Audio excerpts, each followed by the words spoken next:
touch my hair. Until I fall asleep. 5 words. No explanation.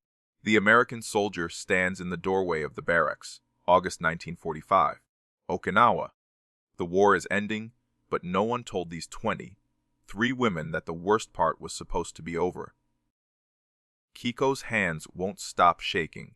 She knows what happens next. They all do.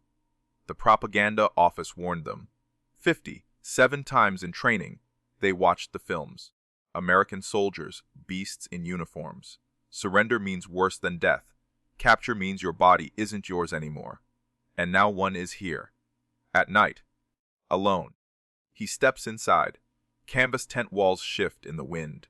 The kerosene lamp hisses. Their breath is visible in the cold. He's holding nothing. No weapon. No rope.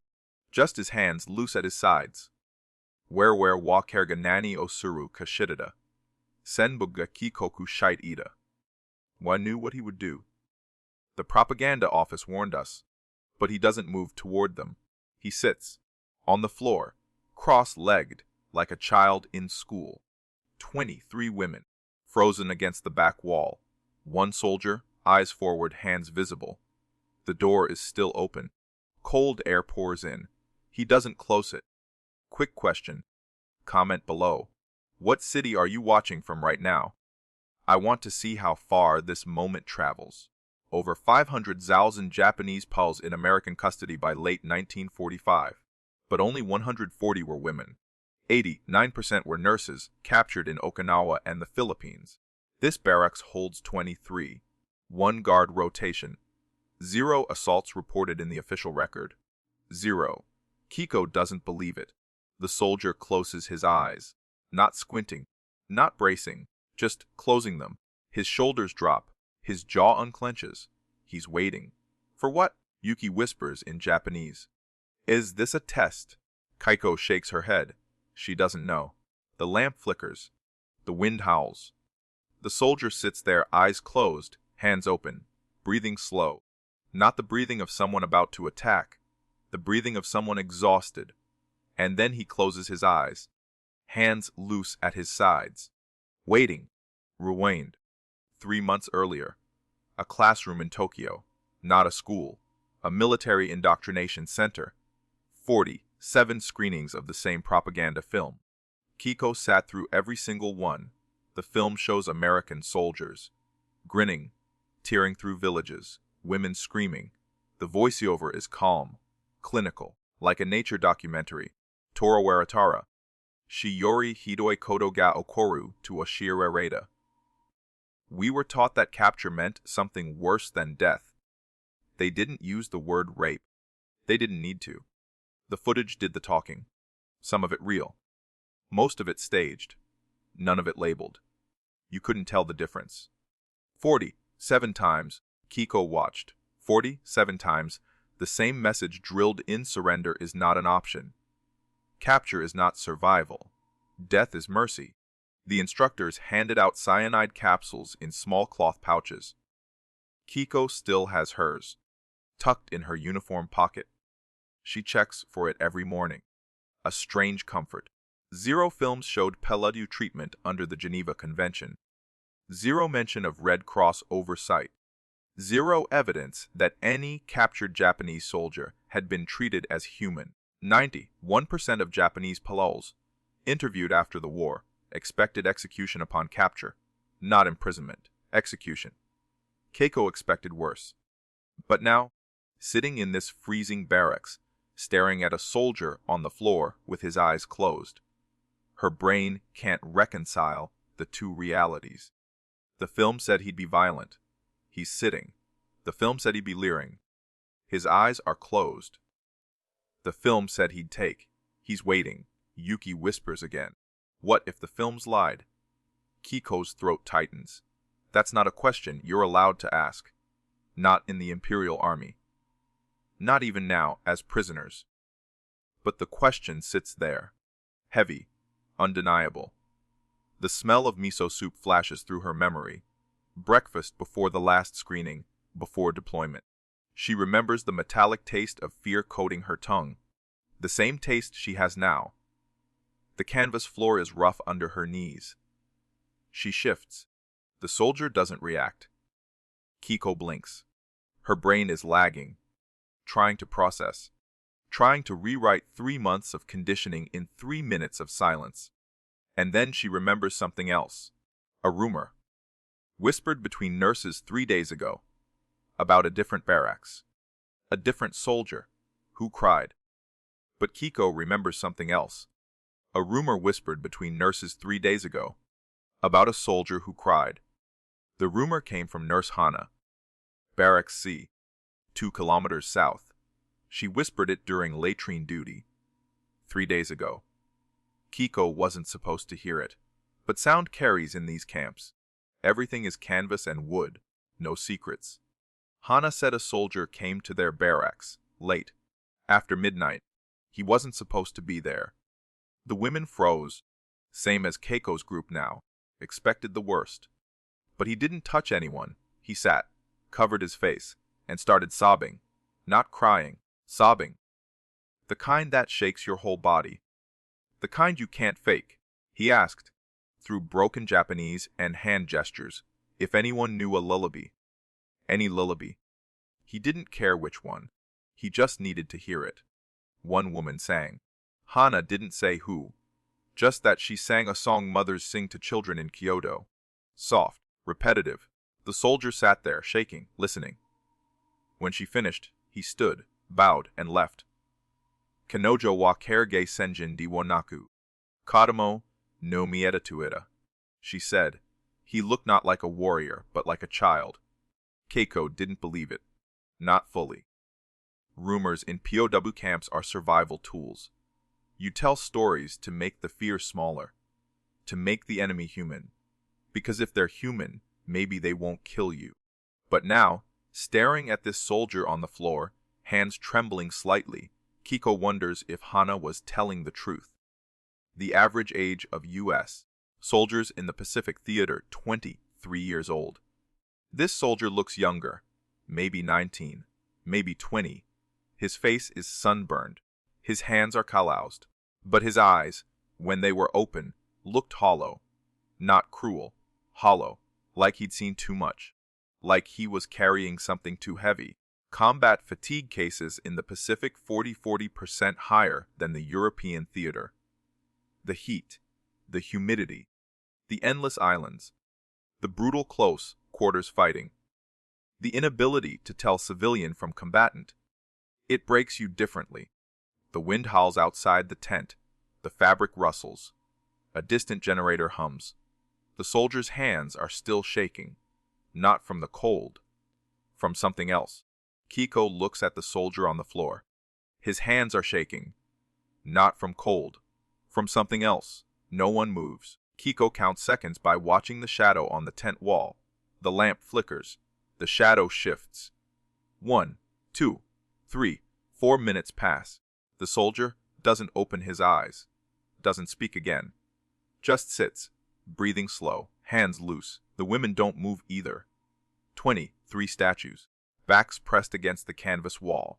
Some are crying silently. Some are staring. Yuki's fingernails dig into Kiko's wrist. It's a standoff, but not the kind with weapons. Kare wa matairu. Watashitachi wa matairu. Dergasaki ni agoku no ka. He is waiting. We are waiting. Who will move first?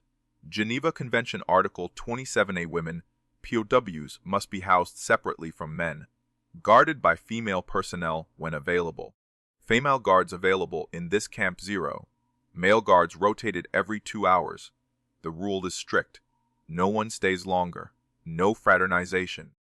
No private conversations. No time for anything except head counts and ration distribution. But this soldier has been sitting here for 4 minutes. Maybe 5 now. He's not moving. Keiko's heart hammers in her chest. She can hear it. She wonders if he can too. Her throat is dry. She tries to swallow. Can't. The cold seeps through her thin uniform.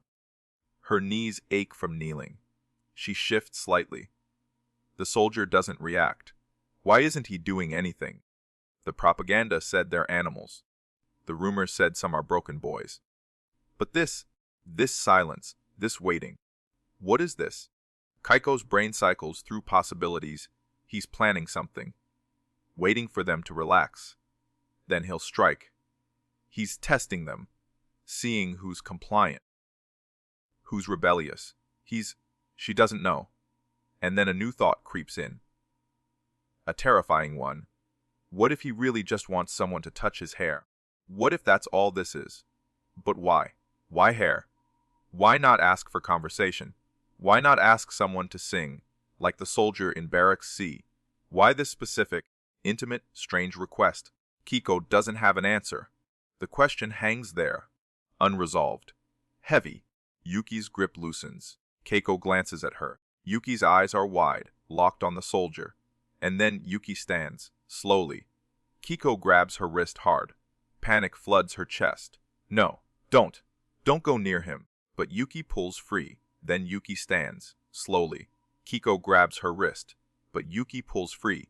Yuki takes 3 steps. Each one is slow, deliberate, like walking through deep water. The soldier doesn't open his eyes.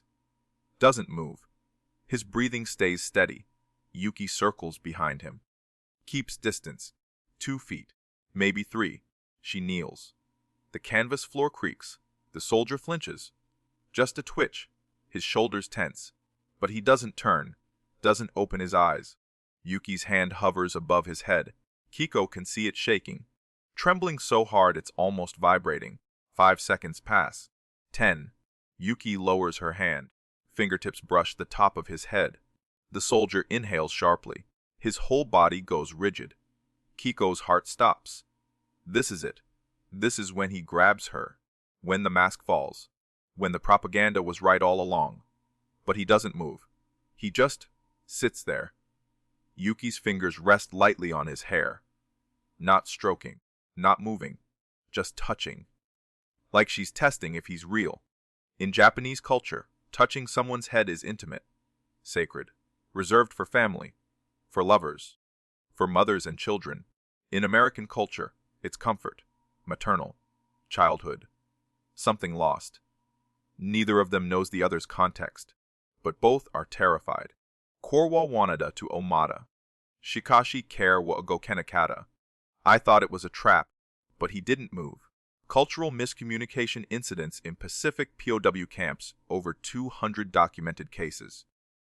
Language barriers, gesture misunderstandings, orders misinterpreted, sometimes harmless, sometimes fatal. This could go either way. Yuki's hand starts to move, slowly, stroking from the crown of his head toward the back. Once, twice. The soldier's hair is coarse under her fingertips. Military short. Unwashed for days. It smells like military-issue soap, cheap, chemical, mixed with sweat and salt. His shoulders are trembling, not from cold. From something else. Tension, relief, fear. Keiko can't tell. Yuki strokes again. The motion is mechanical. Her face is blank, empty, like she's somewhere else. Disassociating. Surviving. Keiko recognizes that look. She's worn it herself. The other women are still frozen, watching. Some have hands over their mouths. Some are crying. One is praying. Keiko hears the whispered Buddhist chant. And then the soldier makes a sound. Not a word. Not a command. Not a threat. An exhale. Long. Slow. Shaky. Like relief. And then he makes a sound. Not a command. Not a threat. A exhale. Like relief. 8 minutes pass. Keiko counts them. She can't help it.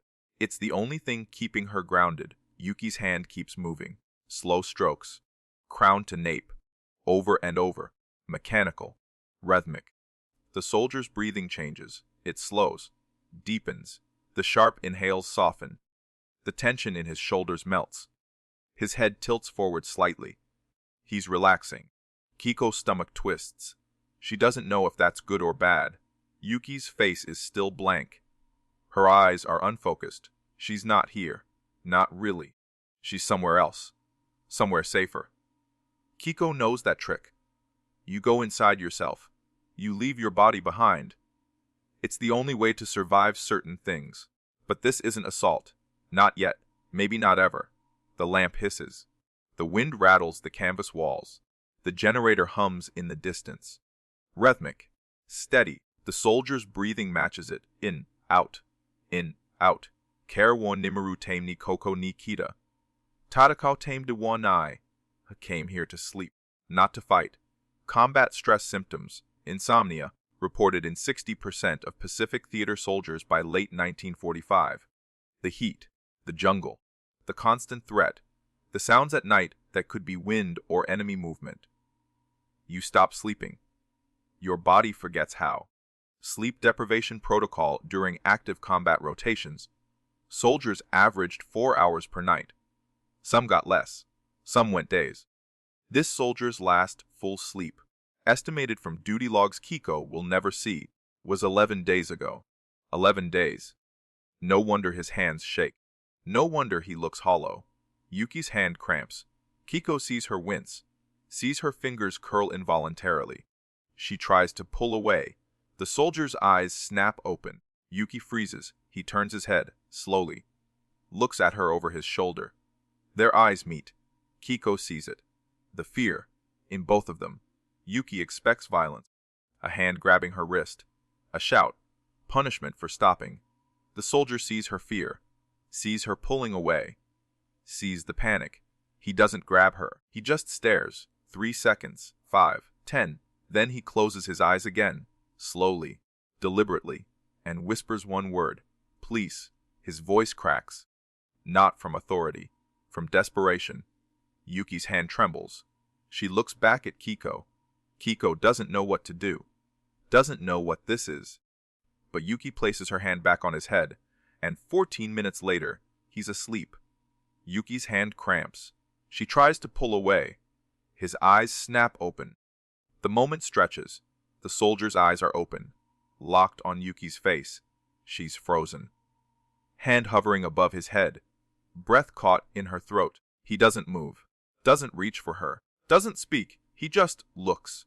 Kiko sees his expression. It's not anger. Not lust. Not cruelty. It's fear. The same fear she's been carrying for 3 months. The same fear in Yuki's eyes. The same fear in every woman in this barracks. Kare no mi nai wa kao fu ga ada. Watashitachi to onaji kao fu. In his eyes was fear. The same fear as ours. He's afraid of her pulling away. Afraid of the silence returning. Afraid of another sleepless night staring at the tent ceiling, listening to his own heartbeat, drowning in exhaustion. Afraid of being alone. Post-war therapy records, decades later, when PTSD finally gets a name, show that 38% of Pacific theater soldiers were diagnosed with war neurosis. The nightmares, the shaking, the inability to function in normal society. 72% reported chronic sleep disorders. But in 1945, there's no therapy, no diagnosis, no language for what's happening to them. Just exhaustion, just shame, just the desperate need for something familiar, something safe. The soldier's mouth opens. He tries to speak. His voice comes out dry, hoarse. Please, a one word, not a command, a plea. Yuki's hand lowers, slowly, back onto his head. He closes his eyes. The tension drains from his face. His shoulders drop. Thank you, he whispers. 2 words, barely audible. Yuki doesn't respond. Doesn't know if she should. Doesn't know if he even expects her to. She strokes his hair again. Once. Twice. Finding the rhythm. The soldier's breathing slows, deepens. His head tilts forward again. Kiko watches the clock in her mind. 14 minutes since Yuki first touched him. 15. 16. His jaw unclenches. His hands relax. His breathing becomes rhythmic. 17 minutes. 18. He's falling asleep. Keiko can't believe it. Can't process it. He came here, to a barracks full of enemy women, terrified and traumatized, and asked for comfort. And he's getting it. Not because they want to give it, but because he's just as broken as they are. Maybe more. Yuki doesn't pull away. And 14 minutes later, he's asleep.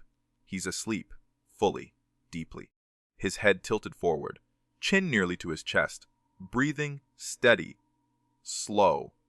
The kind of sleep that only comes when your body finally gives up fighting. Yuki's hand keeps moving, slower now, gentler, less mechanical. She's not disassociating anymore. She's present, watching him, studying his face. He looks younger asleep. The hard lines soften. The sunburn fades in the dim light. He could be 16, 17, a boy pretending to be a soldier. Keiko realizes she's crying. She doesn't know when it started, but tears are running down her face. Silent, hot. She's not crying from fear anymore. She's crying because the propaganda lied. 3 months of films, 47 screenings, hundreds of warnings, all of it designed to make her believe the enemy was inhuman. But he's not. He's a boy who hasn't slept in 11 days, who came to a barracks full of terrified women and asked, not demanded, asked, for the one thing his mother used to give him. Care wo watashitachi oshaini shida. Sor war watashitachi yori mo orokana kodoka yotkina kodoka. He trusted us. Was that more foolish than us, or more brave? The other women start whispering. Quiet, tentative. Is he really asleep? What if he wakes up? What if another guard comes? Keiko doesn't have answers. Average time for combat, fatigued soldiers to fall asleep without medication 45 minutes. Minimum. This soldier fell asleep in 14. Geneva Convention Article 76c, POWs must not be coerced into labor or services. But what is coercion when fear is the weapon? Did Yuki volunteer? Or did she comply out of terror? Keiko doesn't know. She's not sure Yuki knows either. The soldier's breath is warm on Yuki's knuckles. She shifts slightly. He doesn't wake, just sighs, settles deeper into sleep. Keiko tastes salt. Her tears. The canvas tent shifts in the wind. The lamp flickers. 20 minutes pass. Then footsteps. Outside. Heavy boots on gravel. Crunching. Getting closer.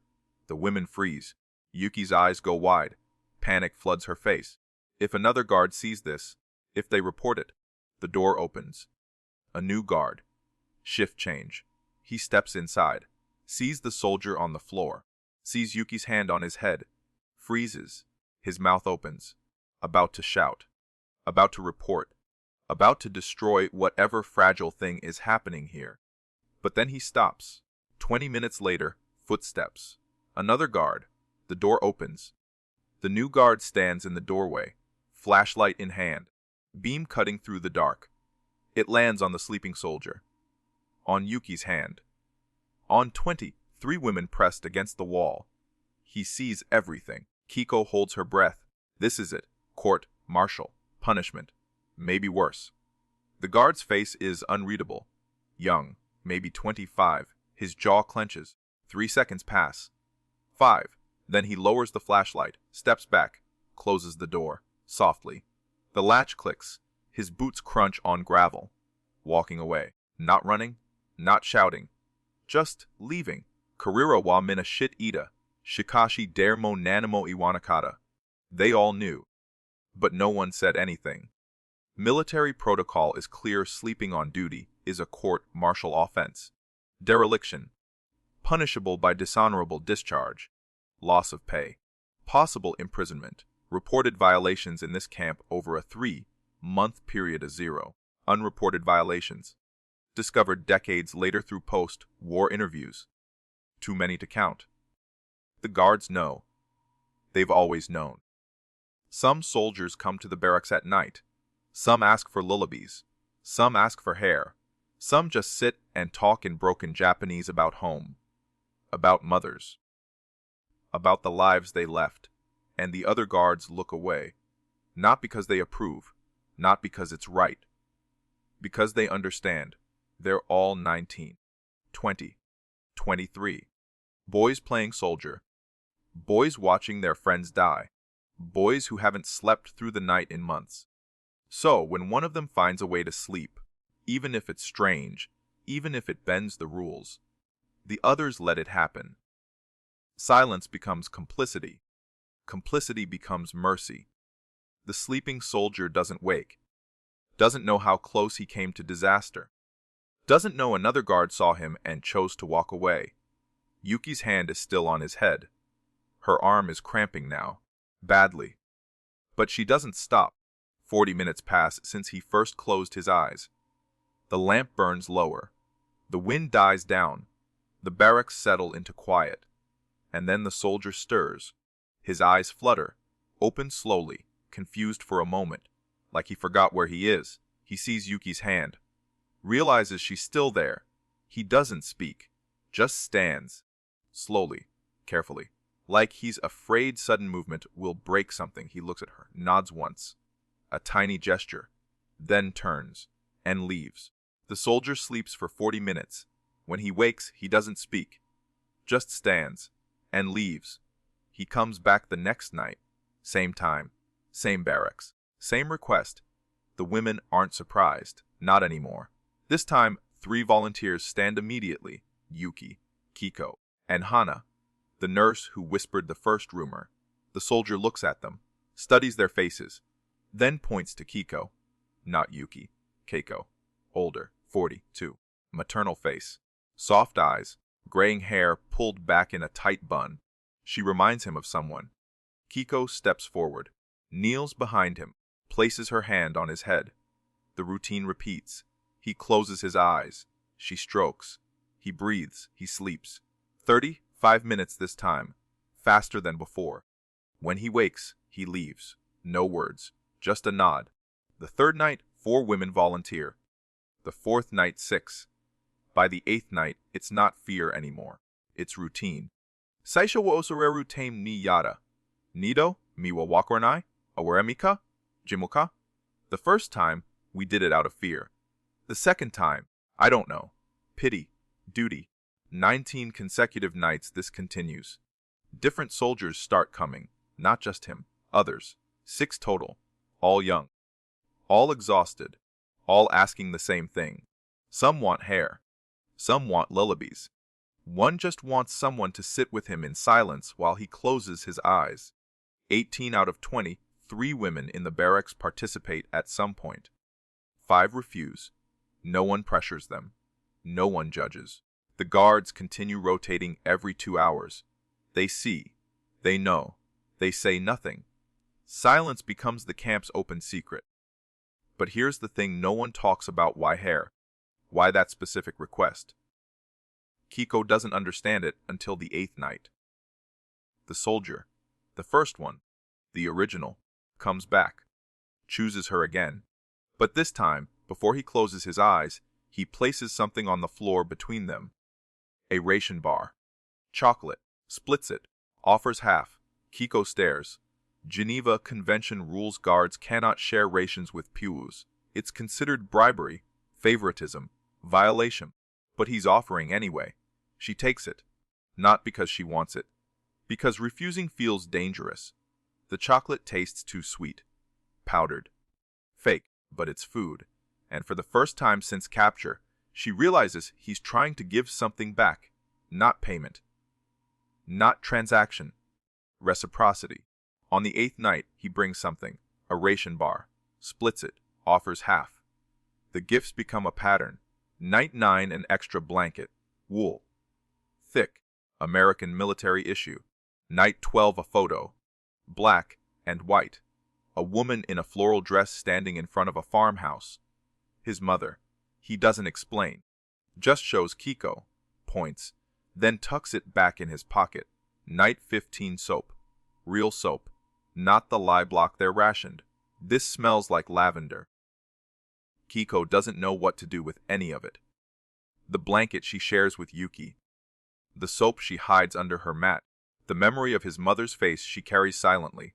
The women start reciprocating. Not with objects. They have nothing. But with gestures. Yuki hums. Softly. A lullaby her grandmother sang. Japanese. The soldier doesn't understand the words, but his breathing slows anyway. Kiko teaches him a phrase. Phonetic. Slow repetition. Yasuraka ni, rest peacefully. He tries. Stumbles over the syllables. She corrects gently. He tries again. By night 17, he can say it. Quietly. Before he leaves, Yasuraka ni, Kiko nods. Repeats it back. Rest peacefully. Kare wa teki de wa naku nada. So shite watashitachimo. He stopped being the enemy, and so did we. A fraternization violations reported in the Camp Zero. Gifts exchanged. Estimated from post-war interviews across multiple camps hundreds. Chocolate, cigarettes, photos, letters. Small objects that mean nothing and everything. Post-war friendships maintained. At least 12 documented pen-pal relationships between former guards and POWs. Letters sent for decades. Some still writing in the 1980s. But in August 1945, no one's thinking about pen pals. They're thinking about survival. About sleep. About the small kindnesses that make war bearable. One night, the soldier brings nothing. Just sits. Closes his eyes. Keiko strokes his hair, and he laughs. Quiet, barely audible. But a laugh. Keiko freezes. Looks at Yuki. Did that just happen? The soldier opens his eyes. Sorry, he whispers. I forgot what this felt like. What? Keiko asks. Her English is broken, but she understands. Safe. The word hangs there. Safe. In a POW camp. In the middle of war. Surrounded by people who should be enemies. Safe. Keiko doesn't respond. Doesn't know how. But she keeps stroking, and the soldier closes his eyes again. Then August 15th, 1945. The announcement, Japan surrenders, and the soldier doesn't come that night. August 15th, 1945. Japan surrenders. The announcement crackles through camp speakers. Distorted, barely audible. But the message is clear. The war is over. The women don't celebrate. They don't cry. They just sit, silent, waiting. For what? No one knows. Execution. Release. More imprisonment. The propaganda said surrender meant annihilation. Total. Final. But the camp doesn't change. Guards still rotate. Rations still come. The routines continue. Day 1, nothing. Day 2, nothing. Day 3, rumors start. Repatriation. Going home. Day 4, more waiting. The soldier doesn't come. Not that night. Not the next. Not the one after. Keiko wonders if he's gone. Shipped out. Sent home ahead of them. Or maybe he just doesn't need them anymore. War's over. Sleep comes easier now. She doesn't know which possibility hurts more.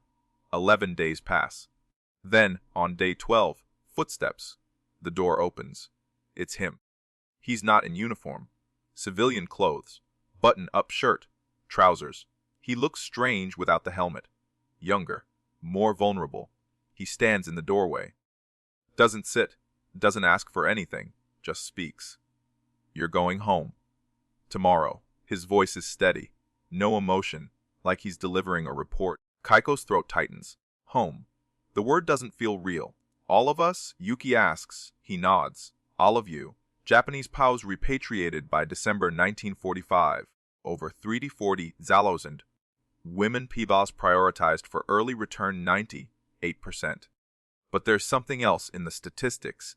Something no one talks about. Documented emotional breakdowns during repatriation. POWs who didn't want to leave, over 40 cases. Women who begged to stay. Men who refused to board ships. People who'd found something in captivity they couldn't name. Something they knew they'd lose when they went home. I ni karata kunakata wake WWII. Tada, koko danani ga okada no ka der ga shinjuru daro ka. It wasn't that I didn't want to go home. Just, who would believe what happened here? The soldier shifts. Uncomfortable. Like he wants to say more but doesn't know how. Yuki stands. Walks toward him. Stops 3 feet away. And asks the question none of them dared to before. Why did you ask us to do that? The soldier's jaw tightens. He looks at the floor. At the walls. Anywhere but her face. Then finally, he speaks. Yuki asks the question none of them dared to before. Why did you ask us to do that? The soldier takes a breath. Long. Shaky. My mother, he says. Quiet. Almost a whisper. When I was a kid. 5, 6, maybe 7. I was terrified of thunderstorms. I'd hide under the bed. Couldn't sleep. Couldn't breathe. He pauses. Swallows. She'd sit with me. Stroke my hair. Just like that. Over and over. Until I fell asleep. His hands clench, unclench. Out here, in the jungle, in combat, I couldn't sleep. Tried everything. Medication didn't work. Meditation didn't work. Nothing worked. His voice cracks. I was so tired. And I knew. I knew it was wrong to ask. I knew how it would look, how you'd interpret it. He finally looks at Yuki, at Kiko. But I didn't know what else to do. Care wa shanan data. Watashitachi wa care o teki to shate mitakoto wa nai. Tadako wakata. He was a boy. We never saw him as the enemy. We were just afraid. Maternal touch studies, conducted decades later, reduces cortisol by 30%, increases serotonin by 28%, triggers the same neural pathways as childhood safety. It's biology, not perversion, not power. Just a broken boy trying to remember what safety felt like. Soldiers who wrote home about PW kindness censored in 60% of cases. Military morale concerns. Can't let the public know the enemy showed humanity. Can't let them know we did too. Keiko's post-war interview, 1987. Age 74. I never told my husband. He wouldn't understand. He'd think I was assaulted, or complicit, or both. But I still think about that boy. I hope he made it home. I hope he found his mother. I hope he slept. The soldier reaches into his pocket, pulls out the photo, his mother, the farmhouse, hands it to Kiko. Keep it, please. So you remember, this wasn't about power. It was about surviving. Kiko takes it, hands trembling.